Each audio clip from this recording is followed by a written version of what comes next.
ঘরের সৌভাগ্য সম্পদ ও লক্ষ্মী দেবীকে দূরে ঠেলে দেওয়া। ঝাড়ু দিলে লক্ষ্মী চলে যায়, এই ধরনের আশা ইসলামের দৃষ্টি। আসসালামু আলাইকুম ওয়া রাহমাতুল্লাহি ওয়া বারাকাতুহু। আজকের ভিডিওতে গুরুত্বপূর্ণ বিষয় আমরা নিয়ে এসেছি ঝাড়ু দেওয়ার ব্যাপারে।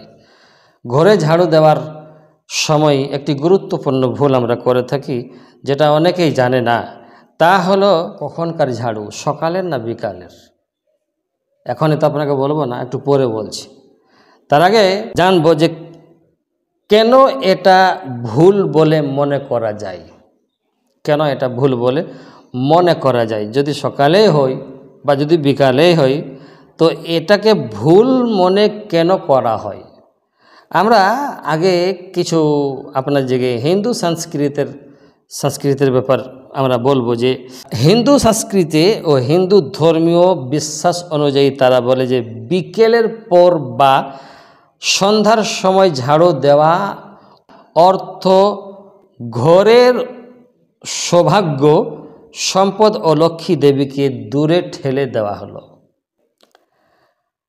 এতে নাকি অর্থ কষ্ট, অশান্তি বা দুর্ভাগ্য আসতে পারে, এরকম একটি লোকবিশ্বাস প্রচলিত আছে হিন্দু সংস্কৃতিতে।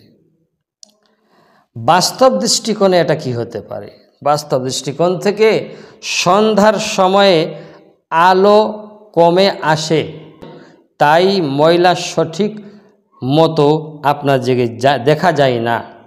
ধুলোবালি উড়ে গেলে এটা অস্বাস্থ্যকর হতে পারে। সঠিক পদ্ধতি এবারে বলছে যে বিশেষজ্ঞরা তারপর বলছে যে সকালে হোক বা বিকালে হোক আগে ঘরে ঝাড়ু দিন।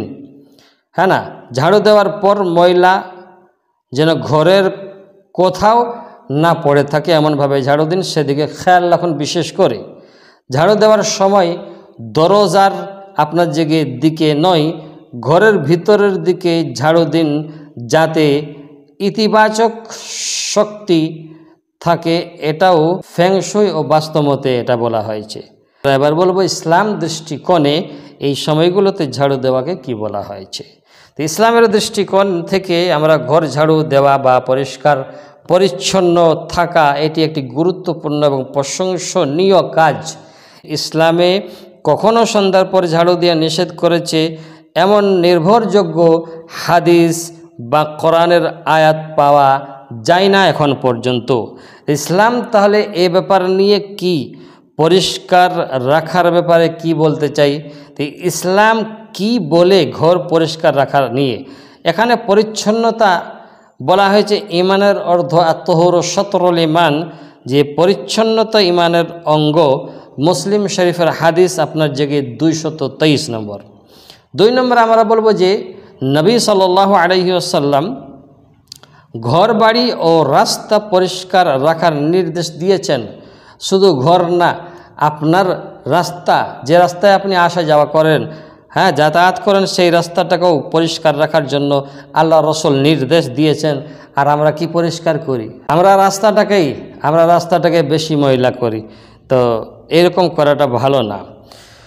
রাসূলুল্লাহ সাল্লাল্লাহু আলাইহি ওয়াসাল্লাম বলেছেন, যে ব্যক্তি রাস্তা থেকে কোনো কষ্টদায়ক কিছু সরিয়ে দেয়, সে কিন্তু সরিয়ে দেবার কারণে সাদকা করলো। সহিহ বুখারী এবং মুসলিম শরীফে আমাদের কাছে এটা এসেছে। 3 নম্বর হলো যে ঝাড়ু দেওয়া সময় ব্যাপারে ইসলামিকভাবে কোনো নিষেধ নেই। সন্ধ্যা বা রাতে ঝাড়ু দেওয়া যাবে না এমন কোনো সহিহ হাদিস নেই। বরং রাতেও যদি ঘর নোংরা থাকে, ঝাড়ু দিয়ে পরিষ্কার করাটাই কিন্তু উত্তম।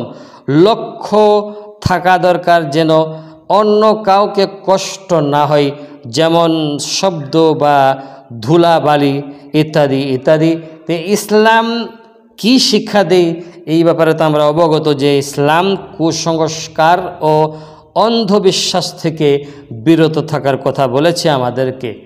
সন্ধ্যায় ঝাড়ু দিলে লক্ষ্মী চলে যায়, এই ধরনের আশা ইসলামের দৃষ্টি থেকে ভিত্তিহীন ও কুসংস্কার। বরং সব সময় ঘরকে পরিষ্কার পরিচ্ছন্ন থাকা ইসলামী আদর্শেরই একটি অঙ্গ।